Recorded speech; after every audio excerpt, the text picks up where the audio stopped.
Christian Parenting.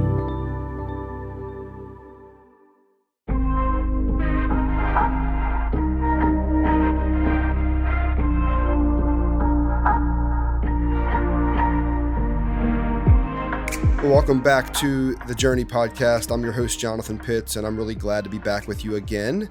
And we're going to continue our story with Jim Ravella, U.S. Air Force pilot, retired colonel, with an amazing story of contribution to our country, his service to our country, but along with that, just a massive loss, and then God's redemption. Jim continues his story of redemption, his story of really being rescued in order to be called to a newer purpose. The Bible talks about just the reality that life continues and the best is yet to come, that God always has something greater, which is hard to imagine when you lose a loved one, to be honest, but it is true. And so we get back with Jim. He's going to share a little bit more about the loss of his wife, Andrea, but then how God continues to rescue him into his new life with Ginger and the kiddos that God will give to him. So let's just jump into the story. It's an incredible story. And Jim has so many amazing nuggets of truth and wisdom. Jim and Ginger both do. So I just want you to listen up, clear your ears just to hear some of the insight and the truths that Jim gives.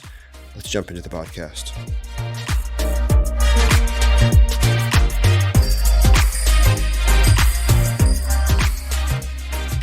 So I'm back with Jim Ravella, and Jim, I just was captivated. I think I barely talked in that. It's probably the least I've talked in an episode because I'm just listening intently to your story and just God's rescue of you. Just to kind of, I guess, summarize. And I was trying to, I know I've been asking the question the first couple episodes.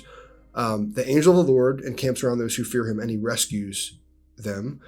What has God rescued you from? You never really answered the question because before you could, I was kind of defining what I thought that was, which was this idea of you have this amazing relationship, amazing marriage, amazing story.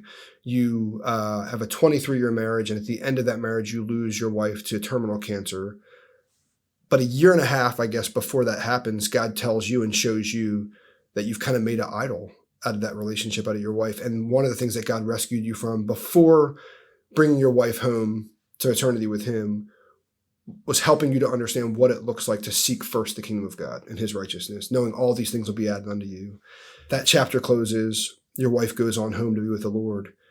And here you find yourself a widowed dad of two, still an Air Force pilot. So I'd kind of love to jump into the story of like, where do things go from there with your career? Maybe jump into the story a little bit about like what I would call your next rescue and like this new life that God gives you. But if you want to just jump in however you would and kind of share a little bit of that story. I'll probably not talk for the next 20 minutes. That's totally cool. So. Yeah, so Andrea passes in December of 2007. So I'll back up because this is the transition to where God brings me is in January of 2007, right after Christmas holidays. Our oldest son comes home from college, Nick, for Christmas. He goes back. The day we take him to the airport, we're driving back, and Andrea says, I need to go to the hospital. Like, I can't breathe. So I take her in. I call her doctor. We drive right from Raleigh Airport. We're about an hour and a half away. We go to the hospital. He meets us there, and he sits down. He goes, okay, I think here's what you need to do. You need to go.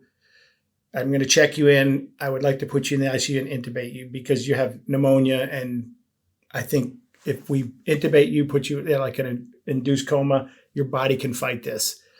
And Andrew said, okay, that's what we'll do. So we went back to the ICU, and another doctor came in. And I remember he pulled that curtain around her bed, and he goes, you don't have to do this.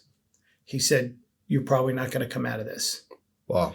He said, it's just, are you sure you want to do it? And Andrew said, yes, my life is in God. She expressed her faith. My life's in God's hands. It's okay. I trust what's happening.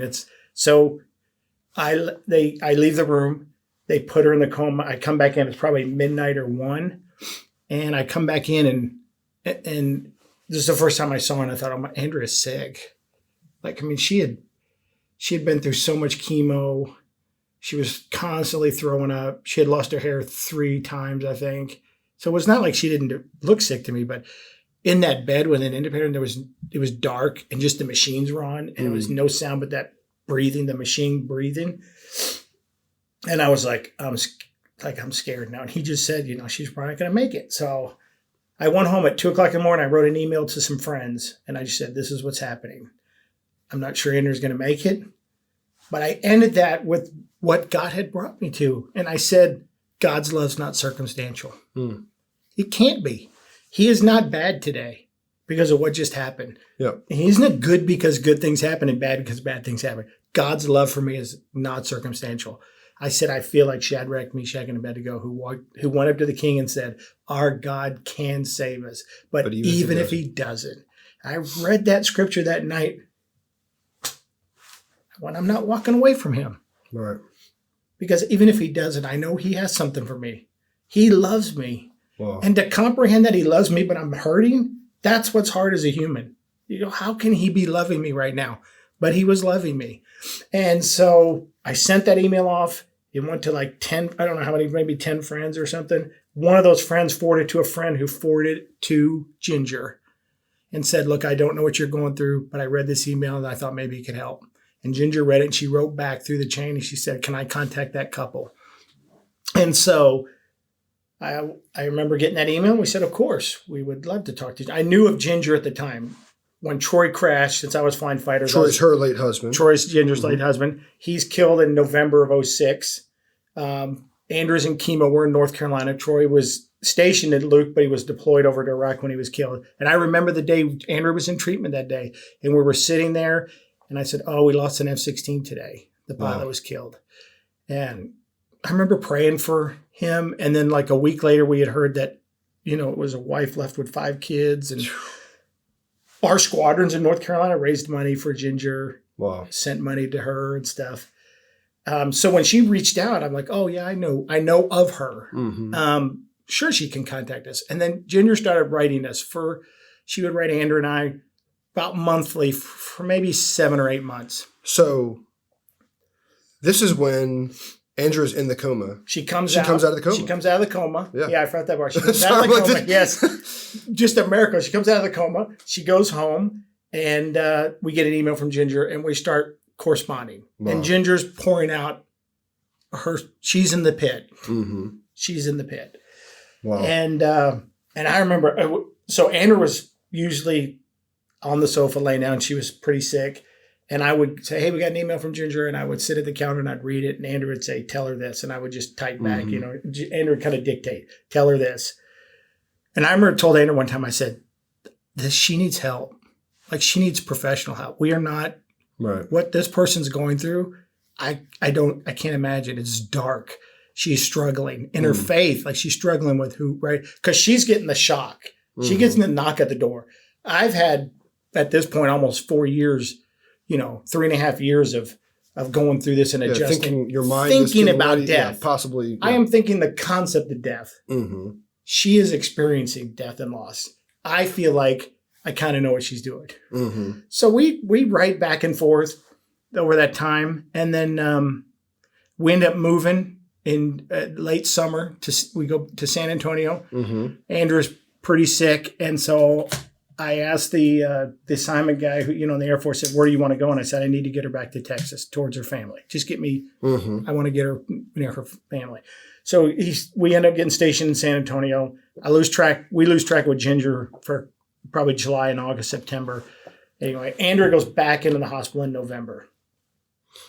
So the end of October, my mom passes away.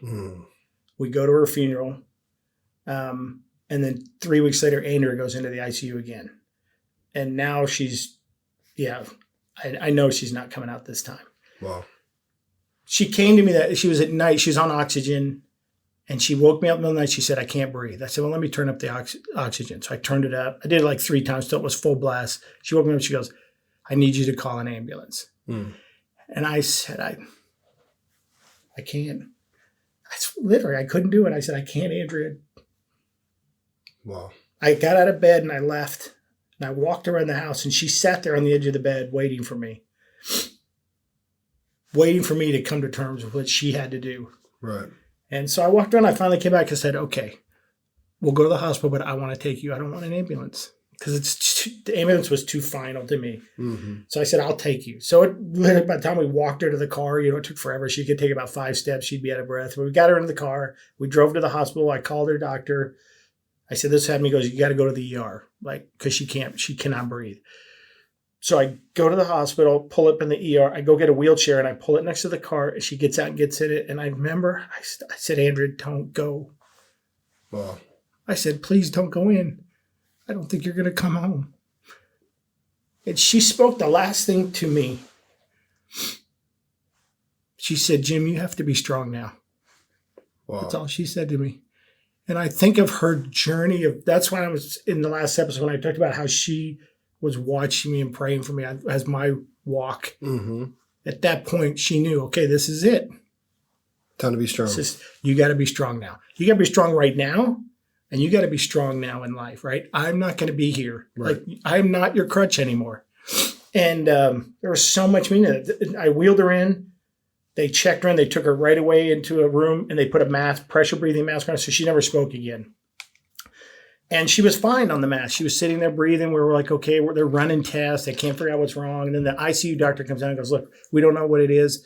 She's got limited lung capacity. Maybe it's pneumonia again. We're going to put her up in the ICU and do the same thing again. Intubate her. I said, okay, whatever. We're fine. He goes, well, tell me what happened. So I'm telling him the story. I'm holding Andrea's hand. She's laying here. The doctor's on the other side of the bed.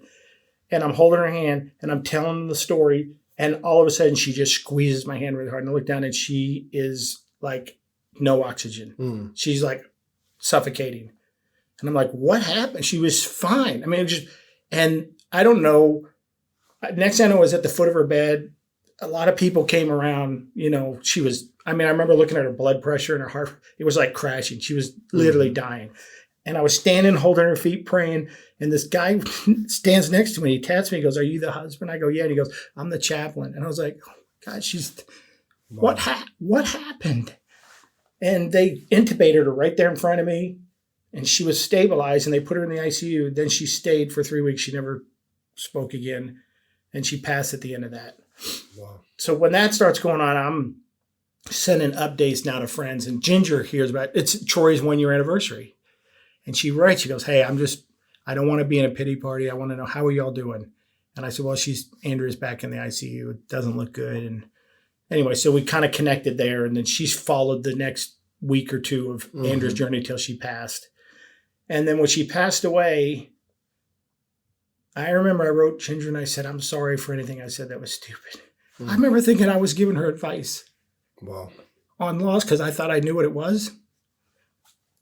Whoever's listening to that, I will tell you, people go, what do you do with somebody? What do I say to someone who's lost somebody? You probably can't say anything, truthfully. Right. You cannot make it go away. Right. It's no matter how closely you think you relate to their. Yes. Yeah. It's such a different place. My concept of death and then losing her were so different. I was like, I am sorry for anything I said that was stupid. Like, I thought I understood death. I had no idea. Right. And that's what I remember telling her. Sometime before that, I think Ginger told this in one of the previous episodes, but you're with Andrea one night and she actually says something to you about Ginger. Just describe that real quick. So this was, probably, 6 months before, during the email exchanges. Mm-hmm. We had done an email and we were walking down the hallway in our house. I just remember this little bitty hallway. She was behind me and she stopped me. She goes, hey, Jim, are you going to marry her when I die? And I said, what? I turned around and I said, what? I remember I go, Andrew, what are you even talking about? I said, you're fine. That's all I said. Mm-hmm. And she had talked to me about remarrying a lot. Andrew had started in the last year and talking to our sons. Hey, your dad needs to remarry. It's okay. And remind me, how old are you at this point? I am, let's see, it's 2000, I'm 46. Still on the calculator. 46. Okay, gotcha. 46, and she goes, you need to remarry. Wow. So when she asked that, she's not asking with any bitterness or any angst or anything? No. Yeah. She just wanted to know if that's the person I would marry. Yeah. And so I had found, after Andrea passed in her prayer journals, she had written a lot. I have lots of just books of Andrea writing and praying. But she wrote this one journal from probably 1997-ish, maybe 95. I had found it. It was dreams she had. Back in 97. She didn't get cancer until 2003. She dies in 07. So this is well before anything.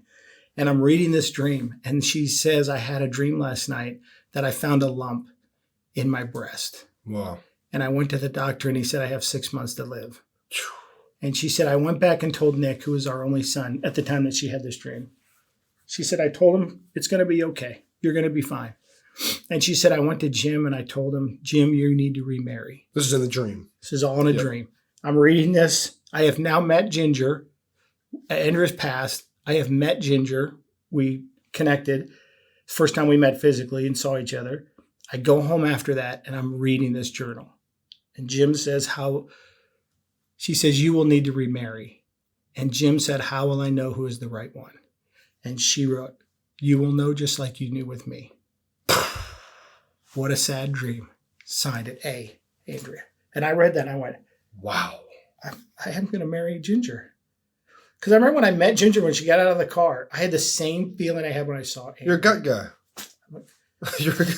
You're a gut guy. I thought, well, that's crazy. So here's the timeline that'll freak people out. And it is crazy. You wouldn't recommend this for everybody? I'd never recommend this to anybody. I would never, as a friend, advise. But it's what happened to me. And I can't deny what happened. Andrea passed away on the 17th. Her funeral was the 21st. I met Ginger on the 25th. Wow. I felt that day. Went back, read that journal within 5 days. And we were engaged in a week. Wow. And I went, so here's my answer to that when people go, we're crazy. And I told Ginger, hey, if people are going to think we're crazy, it's okay because this is crazy. Right? Don't deny it. It looks crazy. If this was our friend, we'd be going, you're crazy. But I said, here's how but I feel like if I explained it, people would understand. Right? So I had just gone through 4.5 years of losing Andrea. I didn't get a knock on the door. Mm-hmm. I had thought through loss and processed Andrea going away, and we had talked about remarrying, all those things. So I was further in that journey. Mm-hmm. I hadn't experienced the actual death, but I was mentally further in that journey. And I'd also watched Andrea lay her life down, literally lay her life down and sacrifice, truthfully, for no one else, for me, but for others, right? Her witness. And so when I met Ginger, so my kids now are in college, and I have a 15-year-old about to be 16. I'm almost done. Mm-hmm. Ginger has a 9-year-old, a 6-year-old, a 3-year-old, and twins that are 2. So that's not the logical thing where you go to remarry, right? You're not going, I'm almost done. I'm going to start parenting kids in diapers. You're not walking into this like, this is easy street. This is a friend next journey. Right. Yeah. But I went, I feel like this is what God's asking me. Wow. And am I going to say no? I can't say no. Andrea didn't say no. And what happened also in my spiritual walk leading up to that is someone came to Andrea at a store somewhere and said, it's just a stranger, said, you need to do communion with your husband every night. Wow. They saw her, she had a head wrap on, no hair. They probably went, no, she's in treatment. And Andrea came home and told me, and I go, I don't know, that seems kind of strange. Seems like we're kind of making a deal. I don't want to do that. Seems weird. And then it happened again. Another lady, a total stranger, said, you need to do communion with your husband every night. Wow. She told me, and I go, okay, God, what are you trying to tell me at this point? I'm like, what do you want to say? Do you want to? Okay, we're going to do communion. I said, let's do it. We started doing communion every night. And I remember what that did to me spiritually, what was when you go to the cross. Mm-hmm. And I remember I would close my eyes and I would think, what was it like if I was at that cross? That I would be kneeling in the dirt below him. And it would put my hands in it would be wet with his blood. And to put my hand on the cross and feel it, I thought it's rough, like it's splintery. And then I remember I would look up and he was hanging there looking down at me, going, this is how much I love you. You know, and I thought, what am I not going to do for him? What would I say no to in my life? Yeah. You know what I mean? And so I thought, when I was dealing with cancer from that moment on, and you sit in a chemo room and you go, well, we shouldn't die, right? Maybe that other person, some people are dying in here. It shouldn't be us, right? Andrea's a great believer. She's always, great. We should be healed. And you start living horizontally. Mm. Well, this is unfair. Mm-hmm. And unfairness leads to anger. And you get, that's where, because you're living relative to right. Right. But when you go to the cross and you go, I'm going to look at this vertically. Now take your eyes and look vertical instead of horizontal and go, now is this unfair? Is he asking you to do something that's unfair? Whatever he's asking you to do right now in your life, is it unfair? Right. The cross is your greatest gift. It gave us something we could never purchase by our salvation freely. it also calls us, right? It's also demands of us. And sometimes it demands a lot of us. Yeah. And it was demanding a lot of me. It was demanding the love of my life in front of me. And I went, okay, I trust you. I trust that. Here's what I know about you. You love Andrea more than me. Yeah. I'm not arguing with this, right? I trust you. I don't understand it, but I trust you. You're sovereign, and we'll figure this out. The why doesn't matter. Yeah. Because of who you are. I know who you are in my life. And that's when the scriptures that I would read over and over kept feeding me. This is the truth of who he is. And then I could go, okay, I got to look at this vertically and I can deal with this.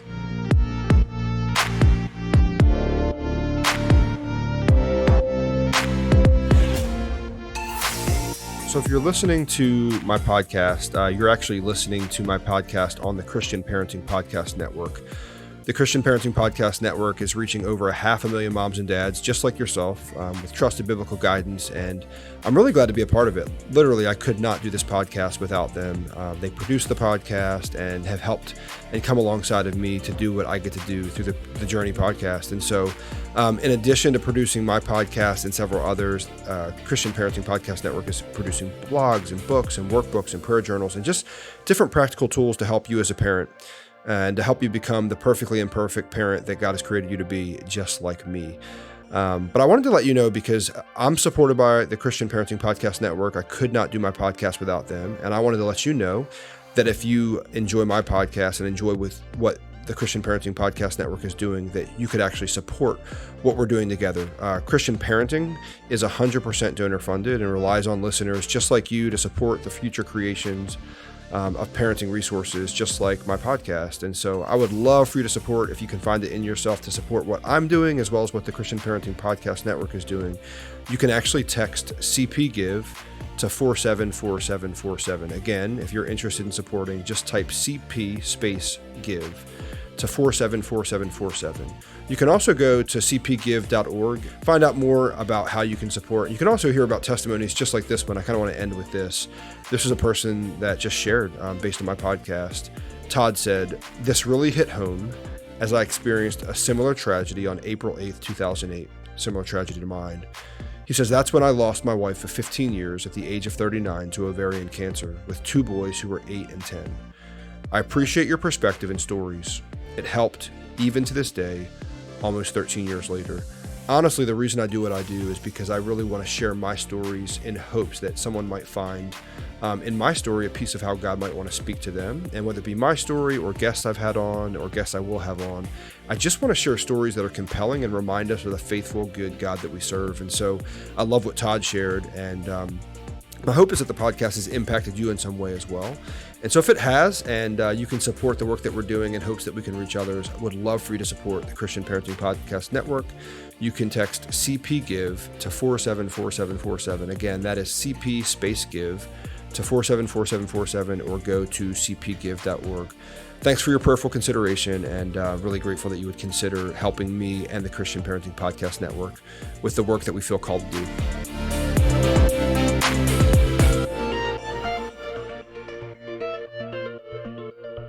I'm thinking about Job right now, and yes, Job loses his wife, and loses his kids, and he loses his land, and he loses all these different things.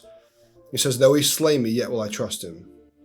And the only way you do that is if you have a faith perspective that's bigger than the circumstances you see around you. Exactly. Life is, and that's the thing. That's why I was going. Life is bigger. You find out life's bigger than you. It's not about you. Yeah. It's not about me, right? So when he says, "I feel like he's calling me to marry Ginger," and I go, "That's crazy." I know it's crazy. And I'm going to be a dad again to 5 little kids, like 7 kids. I go, it's not crazy because this is what he's calling. So it has to be right. Yeah. So I told Ginger, I hadn't even met her when I asked her to marry. I've met the kids. Mm-hmm. I said, "Ginger." You met her, you hadn't met the kids. I met the kids. Yeah, I met her, I hadn't met the kids. I said, "Ginger, this is right. I don't know how, but it's not about you and me. This is about all the kids. Yeah. God is in this. We just need to step forward in faith." As crazy as it is, and people are going to get mad at us, and I had friends who get mad at me, which is okay. I was like, that's fine. But God was there, and yeah. 13 years later. I was going to say, because now I know, I only met the Jim and Ginger, right, who are a couple who love each other, who have given me amazing advice. So somewhere along the way, God's grown you in relationship and friendship and depth. And maybe was that there from the beginning with you and her, or what was that? Yeah, we had talked. Obviously, we had talked about serious things of life, right? Yeah. Through those emails. You both had like this perspective on life that was right, and we knew we both shared that perspective. So there was a connection that was far beyond. When we met, it was just okay. Now we're just getting to know each other. So there was. I will be honest. There was the first year of marriage. I wasn't a great husband. I was still dealing with losing Andrea. Mm-hmm. I was still processing losing my identity and trying to come through that while I was married and remarried and happy. So I would be happy and then cry. I would be happy with Ginger and then go in a room and cry because I couldn't deal with the fact that I was happy. Yeah. Because we kind of talked about this before on the podcast, which has been kind of a bit of my experience is the beautiful thing about oneness is it creates an identity. I know I lost Winter really suddenly. And what's had to happen in the process of grief is that you have to eventually let go of that identity. You can't hold on to it because I'm no longer one with Winter. She's one with Jesus. Right. She can't be one with me. Right. But it better be a process for me to let go of that because it means that it mattered. Right. It means that oneness was actually there. And so it's just been a really interesting process to let go of that, trusting that God has something better for me. Which is weird to say that he has something better. It's not better than Winter. It's better than where I was. Like it's glory to glory. It's ever increasing. And so it's I can't imagine having married right after Winter passed. Right. And I lost her suddenly. You dealt with some of it, but there's still so much identity-wise that you're walking through. Yeah. There's so much. So that was definitely harder. But it was a conscious decision on Ginger's and my part. I said, look, this is going to be hard. Mm-hmm. It's going to be hard on you and I. But I said, the kids need, right? We need to be a family. I thought dating at the time for a long term because she was in Phoenix and I was in San Antonio probably wasn't the best for the kids. And so just based on everything that we were facing, I said, this is going to be hard for someone, either the kids or hard for us. Right. All right, we're the adults and we're spiritually hopefully able to handle this difficulty. We'll take the hard part. But it was harder than I thought. Yeah. It was hard. Yeah, it's really interesting. I mean, I think about my journey. I lose Winter, and a month after that, my sister moves in. She's single, never been married. And so I have a great compassion for men that lose their spouse or women that lose their spouse that have young kids and just the great need that is there. And by God's grace for me, that was filled with my sister. So I could actually just sit in a place of like, and I wasn't ready to. I was just type A, like, I'm going to get just through it and I'll be ready. Exactly. And, it took me 6 months to even get ready to be like, oh, I actually need to grieve.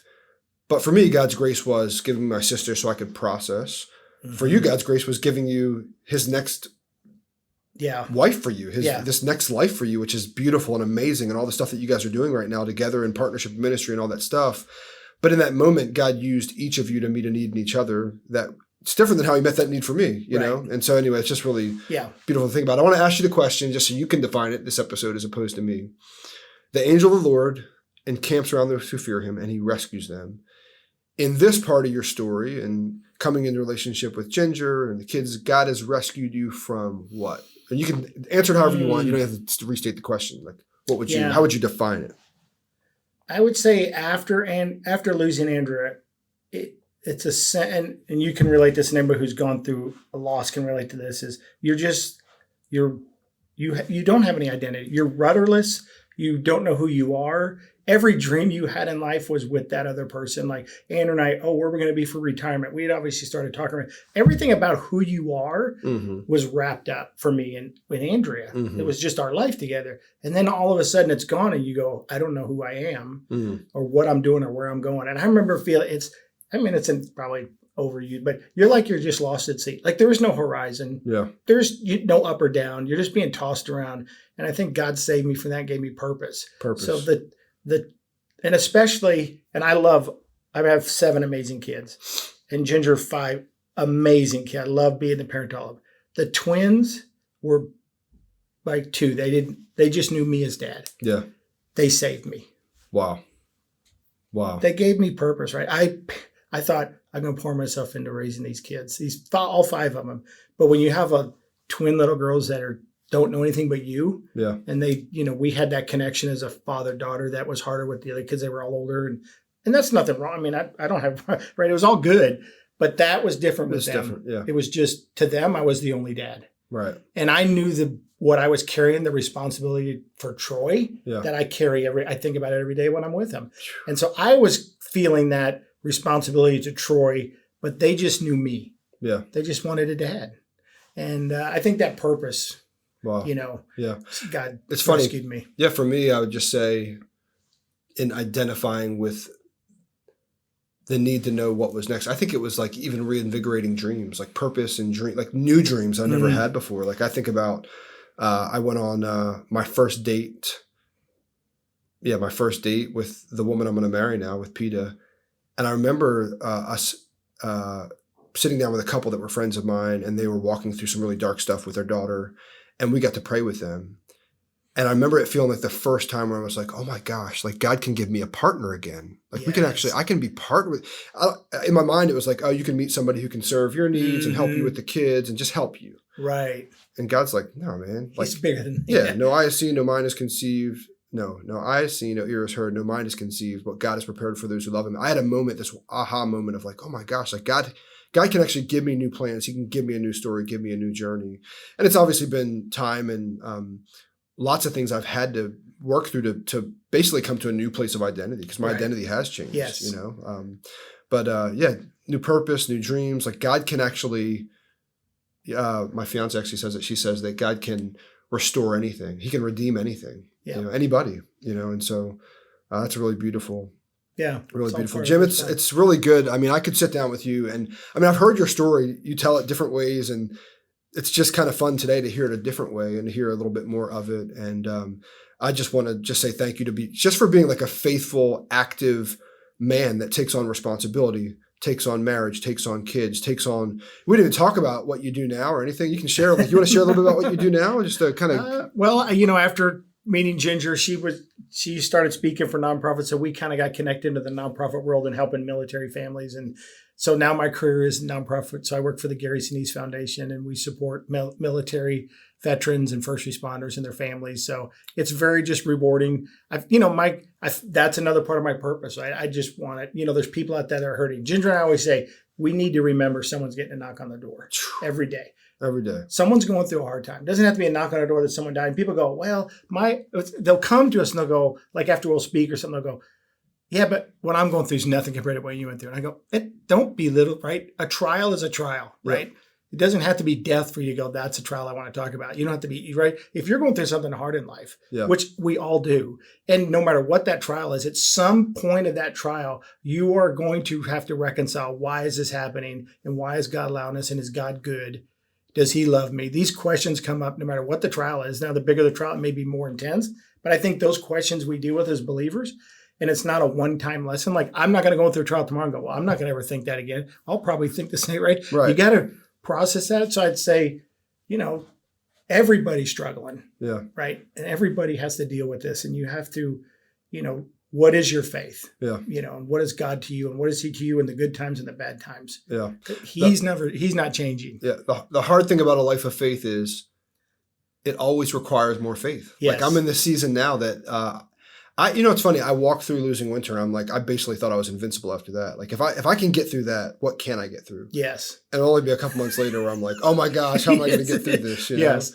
But it's a beautiful thing to be reminded that the angel of the Lord doesn't camp around those who fear him, but also he calls us to be that same angel of the Lord to somebody else. He's not talking about some spirit never land. He's talking about his people surrounding his people. Right. And also being a witness to who he is for those that are onlooking, watching our lives and watching the lives of believers to see, is this real? Yes. Does this make a difference? Yeah, you're right. Because what happens when you face a trial, you are relying on spirit, something that's unseen. I'm believing in something. I'm having faith in something I don't see, but you're facing a physical reality of a trial in your life. Yeah. So God answers that through other believers who are physical, right? Yeah. So they come alongside you and you go, I see God's love for me. Tangible. It's not just a concept. And sometimes if it's just a concept and you don't have believers around you, it's hard to go for your mind to fight the fight of what you see, right? But believers that come alongside, be the hands and feet of Christ, make his love tangible. Like I'm fighting a tangible reality of loss, or my job's gone, or my whatever, my kid, I'm having trouble with my son or daughter. Those are real physical challenges that you're trying to just believe for. Yeah. Physical help of the church and believers is how I think gives you the strength. It's awesome, man. Yeah. If all you see is what you see, you'll never see all there is to be seen. Tony Evans, God gives us real, tangible people to see, basically even to help us with the challenges that we only see physically, that are actually spiritual battles going on, and God Yes. gives us real people around us to help deal with those things. But anyway, Jim, I'm grateful for your story, grateful for you being willing to share it and share it really vulnerably. I almost cried a few times. I've heard it enough where I was like just trying to hold it back, but appreciate you, and grateful for your journey. You guys have a book out. The book is called Hope Found. Hope Found, and people can get that book where? Amazon or anywhere books are sold. Anywhere books are sold, you can get Hope Found. Yes, it's when life isn't what you thought it'd be, but God always is. Like it's the idea of God is always real and true, and you can trust him, and he loves us, and there's always hope, and you can't live without hope.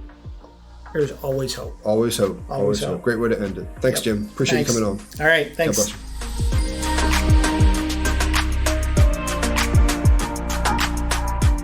Well, every time I listen back to my time with Jim Ravella, I couldn't help but just literally with my mind pull out just all the different nuggets of truth that Jim gave and the wisdom that he shared, and just his excitement for purpose and God's plans for him, even with the loss that he experienced. I'm so glad to have shared so much time with Jim and with Ginger, and I hope that you found the time valuable. And as you walk into a trial, you're either in a storm or you're going to go into a storm. We're never not about to go into a storm at some level. And so whether you're in one or going into one, I hope that our time with Jim helped you to think through what might be God's purpose in my trial, what might be God's purpose in my loss, what might be God's purpose in my life, regardless of my circumstances. It's bigger than you, it's bigger than me, it's bigger than us. God's got plans, and he uses the good, the bad, and the ugly. Thank you for joining me today. If you enjoy the podcast, I would love if you could share it. I also would love if you could leave a rating and a review. Would really love that. And I'm just enjoying my time with you, and hope you come back next time just to hear about God's rescue of his people. Thanks, and God bless. Bye.